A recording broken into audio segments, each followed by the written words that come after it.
ಮಾಡಿದ ಕೊಡು ಅಲ್ವಾ? ಇವ ಏನು ಮಾಡಿದ? ಎರಡರಲ್ಲೇ ಮುಗಿಸಿದ. ಆಮೇಲೆ ಎಷ್ಟಾದ್ರೂ ಇವನ ಭಕ್ತ ನೋಡಿ ಬನ್ನಿ, ಒಂದು ಪಾದ ಉಳಿದಿದೆ, ಎಲ್ಲಿ ಇಡಲಿ ಭಕ್ತನೇ ಅಂತ. ದೇವ್ರೇ, ನಿಮ್ಮ ಪವಿತ್ರವಾದಂತಹ ಕೋಮಲ ಪಾದ ನನ್ನ ಶಿರದಲ್ಲಿ ಇರಿಸಿ ದೇವ್ರೇ. ಪಾಪ ಅವನಿಗೆ ಏನು ಗೊತ್ತು ಇವ ಏನು ಮಾಡ್ತಾನಂತ. ಇವ ಪಾದವನ್ನು ಅವನ ತಲೆಯ ಮೇಲೆ ಇಟ್ಟ. ಹಾಗಾಗಿ ಆ ಪಾತಾಳಕ್ಕೆ ಹೋದ. ಆ ಪಾದ ಏನು? ಆ ಪಾದ ನಾನು. ಅಪಾದಲ್ಲ, ಆ ಪಾದ ಶ್ರೀಪಾದ. ಅದು ಈ ಪಾದ. ಬೇಡ ನಾನಾದ ಮಾಣಿ, ಇವ ಹೋದ ಓಣಿ. ನನ್ನ ಕರ್ಕೊಂಡು ಹೋಗ್ತೀನಿ, ನನ್ನನ್ನು ನೇರ ಬಲಿಯ ಹತ್ತಿರ ಕಂಡು ಹೋದ ಅಲ್ವಾ? ಅವನಾಗಿದ್ದ ಪಾದ. ಹೌದು, ನಾನವನ ಶಿರದ ಮೇಲೆ ಇರಿಸಿದೆ ಪಾದ. ಅವರ ತಾತಳಕ್ಕೆ ಹೋದ ಸೀದ. ಆದ್ದರಿಂದ ಲೋಕಕ್ಕಾಯಿತು ಮೋದ, ನಿನಗೆ ಬೇಡ ವಾದ. ಆದ್ರೆ ಒಂದು ಪ್ರಶ್ನೆ ನಿಮ್ಮ ಪ್ರಶ್ನೆ ಇನ್ನೂ ಕೂಡ ಮುಗಿಲಿಲ್ಲ. ಪಾದ ಆದದ್ದು ಹೌದೆಯಾ? ಹೌದು, ಒಪ್ಪಿಕೊಳ್ಳುತ್ತೀಯ? ಹಾಗಾದ್ರೆ ಒಂದು ಜನ್ಮ ಆಗಿದೆ ಆ ಪಾದದಲ್ಲಿ. ಯಾರು ಹೇಳುತ್ತೆ? ಯಾವ? ಅದು ಅವರು ಹೇಳಿಕ್ಕಿಲ್ಲ, ನೀವು ಹೇಳಿಕ್ಕಿಲ್ಲ. ಈ ಪಾದ ಆದದ್ದು ಹೌದಾ? ಜನ್ಮ ಆಗಿದೆ. ಹರಿ, ನನ್ನ ಜನ್ಮ ಅಲ್ಲ. ನಿನ್ ಜನ್ಮ ನೀನು ಸೃಷ್ಟಿ ಮಾಡಿದಾಗೆಲ್ಲ ನಾನು ನಿನ್ನ ಜೊತೆ ಹೋಗ್ಲಿ, ಅವನ ಜೊತೆ ಹೋಗ್ಲಿ, ನಾನು ಯುದ್ಧಕ್ಕೆ ಮಾತ್ರ. ಹರಿಪಾದ ನಖದಿಂದ ಇಳಿದು ಬಂದಳು ಗಂಗಾ. ಅದು ಕೂಡ ಹುಡುಗಿಯನ್ನು ಸೃಷ್ಟಿ ಮಾಡಿದ್ದಾನೆ. ಅದು ಹೇಳ್ಬೇಕು, ನೀರು ಬಂದಿದೆ ಅಂತ ಹೇಳಿ. ನೋಡಿದ್ದೀರಾ ಸ್ವಾಮಿ? ನಾನು ಮೋಹಿನಿ ಆಗಿರುವಾಗ ನೀನು ಎಲ್ಲಿ? ನಾನು ಇವರ ಪ್ರಶ್ನೆ ಮುಗಿಯಿತು ಅಂತ ಭಾವಿಸಿದೆ. ಸಮುದ್ರ ಮಥನದಲ್ಲಿ ಅಮೃತ ಬಂದಾಗ ಮೋಹಿನಿ ರೂಪವನ್ನು ತಾಳಿದ್ರು, ಸ್ತ್ರೀ ವೇಷ ಮಾಡಿದ್ದಾರೆ ಅವರು. ಅಮ್ಮ, ಏನು ಯಾವುದಾದ್ರೂ ಆಯ್ತು, ಈ ಸ್ತ್ರೀ ವೇಷದ ವಿಷಯ ಆಗ್ಲಿಕ್ಕಿಲ್ಲ. ಅವರಿಗಿಷ್ಟ ಇದ್ದಂತಹ ಅಭಿಮಾನಿಗಳು ಬೇರೆ ಯಾರಿಗಿಲ್ಲ. ನೀನಾಗಿಲ್ವಾ ಅಭಿಮಾನಿ? ಅವರಿಗೆ ಬೇರೆ ವಿಷಯ ಇಲ್ಲ, ಇನ್ನು ಸೀರೆ ಒಳಗೆ ಇದ್ದೆ ಅಂತ ಹೇಳಬೇಡ. ಓ ಅಮ್ಮ, ಏನು ಸ್ತ್ರೀ ವೇಷವನ್ನು ಮಾಡಿದ?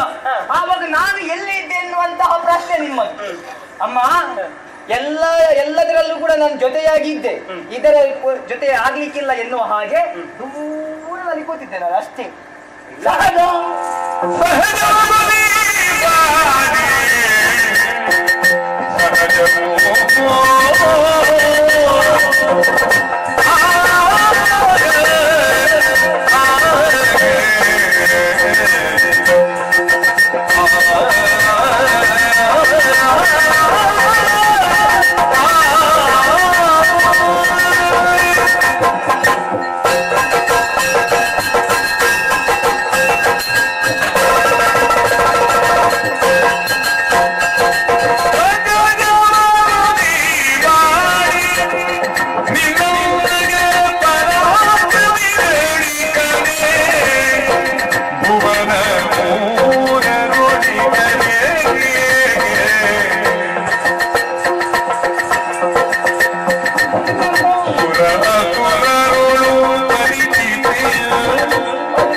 ಪ್ರಸಂಗವೇ ಇಲ್ಲ. ಆದ್ರೆ ಸೃಷ್ಟಿ ಮಾಡಿದ್ದೆ ಇವ, ಒಂದು ಪ್ರಸಂಗದಲ್ಲಿ ಮಾಡುವ ಹಾಗೆ ಮಾಡಿದ ನೀವು. ಇವ ಇರ್ಲಿಲ್ಲ. ಯಾವ ಪ್ರಸಂಗ? ಅಧಿಕ ಪ್ರಸಂಗ ಇವರಿಗೆ ಇರ್ಲಿಲ್ಲ ಅಂತ. ಸುದರ್ಶನ, ನೀನು ಬದುಕಿದ್ದೆ ಇದರಲ್ಲಿ. ನಿನ್ನ ಒಗ್ಗಟ್ಟಿನ ಮಾತುಗಳು, ಆ ನಿನ್ನ ಮುಗುಳು ನಗೆ, ಎಲ್ಲರನ್ನು ಮೋಸ ಮಾಡುದು ಆ ನಿನ್ನ ನಗೆ. ನಿನ್ನ ಈ ಮಾತು ಅದು ಮಾತಲ್ಲ, ವೀರೋಕ್ತಿ. ತಂದೆ ತಾಯಿಯರ ಮುಂದೆ ಹೇಗೆ ಮಾತಾಡಬೇಕು ಅಂತ ನಿನ್ನನ್ನು ನೋಡಿ ಕಲೀರಿ. ಎಲ್ಲರೂ ಕಲೀರಿ. ಅಪ್ಪಮ್ಮನ ಮುಂದೆ ಹೇಗೆ ಮಾತಾಡಬೇಕು? ಲೋಕದಲ್ಲಿ ನಿನ್ನಂತಹ ಪರಾಕ್ರಮಿಗಳನ್ನು ನಾ ಕಾಣೆ. ಪರಾಕ್ರಮಿ ಹೌದೌದು, ವೀರ.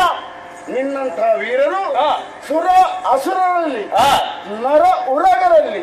ಉರಗರನ್ನು ಸೇರಿಸಬೇಡ, ಹಾವುಗಳು ಕಾಣಿಸುವುದು ದುರ್ಲಭ. ನೀನು ಇದ್ದುದರಿಂದ ನಾವೆಲ್ಲ ವಿಶ್ರಾಂತಿಯನ್ನು ಪಡೆಯುವುದಕ್ಕೆ ಆಗುತ್ತದೆ. ಇಲ್ಲದ್ರೆ ನಿದ್ದೆ ಮಾಡ್ಲಿಕ್ಕೆ ಒಳ್ಳೆಯದು. ನಿನ್ನಿಂದ ನನಗೆ ಬಹು ಉಪಕೃತವಾಗಿದೆ. ಯಾವತ್ತೂ ನಾನು ಮರೆಯುವುದಿಲ್ಲ. ಲಕ್ಷ್ಮಿಗೆ ಆ ವಿಷಯ ಈ ಹಿಂದೆ ತಿಳಿಸುತ್ತಿದ್ರೆ ಸಮಯ ಅದು ಉಳಿಯುತ್ತಿತ್ತಲ್ವಾ? ಓ ದೇವರೇ, ಹೆಂಡತಿಯನ್ನು ಎಲ್ಲಿಡ್ಬೇಕು ಅಲ್ಲೇ ಇಡ್ಬೇಕು. ನೀನು ಹೆಂಡತಿಗೆ ಎದೆಯಲ್ಲಿ ಸ್ಥಾನ ಕೊಟ್ಟಿದ್ದಿ ನೋಡು, ಮೇಲೆ. ಆ ಮೇಲೆ ಸ್ಥಾನ ಕೊಟ್ಟ ಪರಿಣಾಮವಾಗಿ ಅವರು ಹೀಗೆ ಮಾತಾಡ್ತಾರೆ. ಮತ್ತೆ ಒಂದು ಅವರಿಗೆ ವಿಷಯ ಗೊತ್ತಿಲ್ಲ. ಯಾಕೆ? ಅವರು ಎಷ್ಟಾದ್ರು ಮತ್ತೆಲ್ಲೂ ಬಂದ ಅಲ್ಲ, ಹೆಂಡತಿ ಅವಳು ನನ್ನ ಅರ್ಧಾಂಗಿ, ಆದ್ದರಿಂದ ಅವಳಿಗೆ ಹೃದಯದಲ್ಲಿ ಭಾಗ. ಅದೇ ಅರ್ಧ ಆದ ಕಾರಣ ವಸ್ತುವನ್ನು ನಾನು ಶ್ರೇಷ್ಠ ಭಾಗದಲ್ಲೇ ಇರಿಸಿಕೊಳ್ಳು. ಎಂತೆಂತದನ್ನು ಶ್ರೇಷ್ಠ ಭಾಗದಲ್ಲಿ ನಿಮ್ಮಂತ ಆಯುಧಗಳನ್ನು ನಾನೆಷ್ಟು ಎತ್ತರಕ್ಕೆ ಕೊಂಡು ಹೋಗಿದ್ದೇನೆ. ಆಯುಧ ಇದ್ದ ಕಾರಣ ನೀನಿದ್ದಿ. ಮತ್ತೆ ನೀನಿಲ್ಲದಿದ್ರೆ ಈಗ ಲೋಕ ಎಲ್ಲ ನೀರಲ್ಲಿ ಮುಳುಗಬೇಕು. ಯಾವ್ದು ಇರ್ತಿರ್ಲಿಲ್ಲ. ಸಂತೋಷ. ಬಾಬಾ ಕೈಯಲ್ಲಿ ಇದ್ದುಕೋ, ಕೈಯಲ್ಲಿ ಇದ್ದುಕೋ ಅಂತ. ನೀನು ಹೌದು ಏನು ಇಷ್ಟರ ತನಕ ಜೊತೆಯಾಗಿದ್ದೆ, ಆದ್ರೆ ಯಾವಾಗ ನನ್ಗೆ ಗೌರವ ಸಿಗ್ಲಿಲ್ವೋ ಇಲ್ಲ ಬದಲಾಯಿಸಲಾಗಿದೆ. ಬೇರೆಯವರಿಂದ ಅಪಮಾನ ಆದ್ರೆ ಅದನ್ನು ನಾವು ಕ್ಷಮಿಸುವುದಿಲ್ಲ. ಇದು ನಮ್ಮೊಳಗೆ ಅಲ್ವಾ? ಬೇರೆಯವರಿಂದ ಅಪಮಾನ ಆದ್ರೂ ಕೂಡ ಸಹಿಸುತ್ತಿದ್ದೆ. ನಿನ್ನಿಂದ ಹೀಗೂ ಆಯ್ತಲ್ಲ, ಆದ ಮೇಲೆ ನಾನು ನಿನ್ನ ಕರದಲ್ಲಿ ಇರ್ಬೇಕಾ? ವೈಕುಂಠದಲ್ಲಿ ಇರ್ತೇನೆ, ಆದ್ರೆ ನಿನ್ನ ಕರದಲ್ಲಿ ಅಲ್ಲ, ಸ್ವಲ್ಪ ಹಿಂದಕ್ಕೆ. ಸಾಧ್ಯವಿಲ್ಲ. ನನ್ನ ಜೊತೆಯಲ್ಲಿರುವುದಿಲ್ಲ, ದೂರದಲ್ಲಿ ಸಹ ಲೋಕದಲ್ಲಿ. ನಿನ್ನ ಇಚ್ಛೆಗೆ ನಮ್ಮ ವಿರೋಧವಿಲ್ಲ, ಎಲ್ಲಿ ಬೇಕಾದ್ರೂ ಇದ್ದುಕೊಳ್ಳಬಹುದು. ಓ ಅಮ್ಮ, ಏನು ಗೊತ್ತಾಯ್ತಲ್ಲ ಈ ಸುದರ್ಶನ ಏನು ಅಂತ? ಗೊತ್ತಾಯ್ತು. ಬಂದೆ ಇನ್ನು ಸ್ವಲ್ಪ ಗೊತ್ತಾಗ್ಲಿಕ್ಕೆ ಉಂಟು. ಹೋಗಿ. ಅಲ್ಲ, ಇನ್ನು ಸಣ್ಣ ಸಣ್ಣ ಕೆಲಸಕ್ಕೆ ಕರಿಬೇಡಿ, ದೊಡ್ಡ ದೊಡ್ಡ ಕೆಲಸ ಇದ್ರೆ ಕರಿ. ಸಣ್ಣ ಕೆಲಸಕ್ಕೆ ಹೊರೆ ಹೊರುವ ಕೆಲಸ, ದೊಡ್ಡ ದೊಡ್ಡ ಕೆಲಸ ಯಾವುದು? ಏನು ನಾನು ಸಣ್ಣ ಕೆಲಸ ಹೊರೆ ಬೇಡ. ಹೊರೆ ಈಗ ಎಲ್ಲ ಕಡೆ ಹೋಗ್ತಾ ಉಂಟು ಈಗೀಗ. ಅದು ಪುಣ್ಯಕ್ಷೇತ್ರ. ಹೌದು, ಅದನ್ನೆಲ್ಲ ಹೊರುವುದಕ್ಕೆ ಜನ ನಾನಲ್ಲ. ಏನಾದ್ರೂ ಸಂಗ್ರಾಮ ಇದ್ರೆ ಕರೀರಿ, ಬೇಡ ಕರೆಯೋದು ಬೇಡ. ನನ್ನ ದರ್ಶನ ಸುದರ್ಶನ ಅಂತ ಹೇಳಿದ್ರೆ ಸಾಕು, ಸಟ್ಟನೆ ಬರ್ತೇನೆ. ಸಣ್ಣ ಕೆಲಸಕ್ಕೆಲ್ಲ ಕರೀಲಿಕ್ಕಿಲ್ಲ, ಕರೆದ್ರು ಬರುದಿಲ್ಲ. ಸ್ವಲ್ಪ ವಿಶ್ರಾಂತಿಯಲ್ಲಿ ಇರ್ತೇನೆ. ತುಂಬಾ ಮಾತಾಡಿ ಸುಸ್ತಾಗಿ ಬಾಯಿ ಮುಚ್ಚಿಕೊಂಡು ಹೋಗುದು. ಬಾಯಿ ಮುಚ್ಚಿದಾಗ ನೀನೇ ಹೇಳ್ಬೇಕಾಗಿಲ್ಲ. ವಿಶ್ರಾಂತಿ ಮುಚ್ಚೂರಿನಲ್ಲಿ ಅಂಬುಜಾಕ್ಷಿ.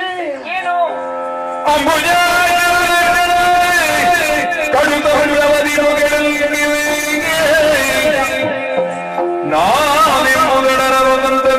ಗುಂಡು ಬಣಿತ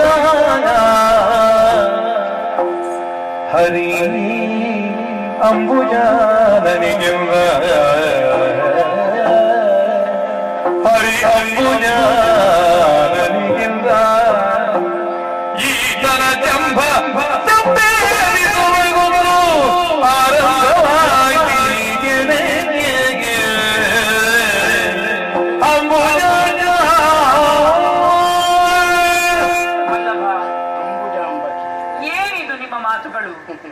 ಅವ ಅಷ್ಟು ಅಹಂಕಾರದಿಂದ ಮಾತಾಡಿದ್ರು ಕೂಡ ನೀವು ಅದಕ್ಕೆ ವಿರೋಧವನ್ನು ವ್ಯಕ್ತಪಡಿಸದೆ ಅವನಿಗೆ ಪ್ರತಿಕೂಲವಾಗಿ ಮಾತಾಡ್ತಿದ್ದೀರಿ. ನೀವು ನಮ್ಮ ನಿಯಂತ್ರಣ ಮೀರ್ತದೆ ಎಂದಾವಾಗ ನಾವು ಅದರ ಹಾಗೆ ಒಪ್ಪಿಕೊಳ್ಳಬೇಕು. ಕಾಲನಿಗೆ ನಾವು ಶಿರಬಾಗಬೇಕು.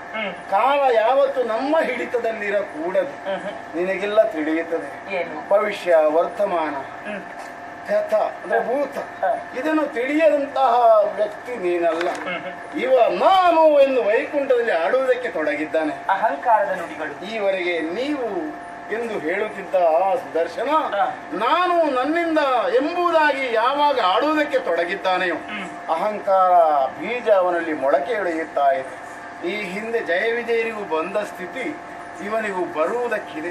ಆರುವ ದೀಪಕ್ಕೆ ಪ್ರಕಾಶ ಹೆಚ್ಚಂತ ಹೇಳ್ತಾರೆ. ಹೌದು. ಆದುದರಿಂದ ನಮ್ಮಿಂದ ಏನು ಮಾಡುವುದಕ್ಕೂ ಸಾಧ್ಯವಿಲ್ಲ. ನಮ್ಮೊಂದಿಗೆ ಇದ್ದವರು ಒಳ್ಳೆಯವರಾಗಬೇಕು ಎಂದು ನಾವು ಸಂಕಲ್ಪ ಮಾಡಿದ್ರೆ ಸೃಷ್ಟಿಕರ್ತನ ನಿಯಮವೇ ಬೇರೆ ಇರ್ತದೆ. ಹಾಗಾದ್ರೆ ಇವನ ಜಂಬ ಅದೇ, ಆ ಜಂಬಕ್ಕೆ ಒಂದು ಮಿತಿ ಬೇಕು.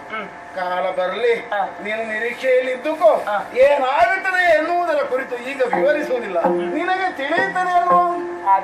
ಸಂತೋಷದಿಂದ ಬೇಸರ ಮಾಡಿ ಯಾರು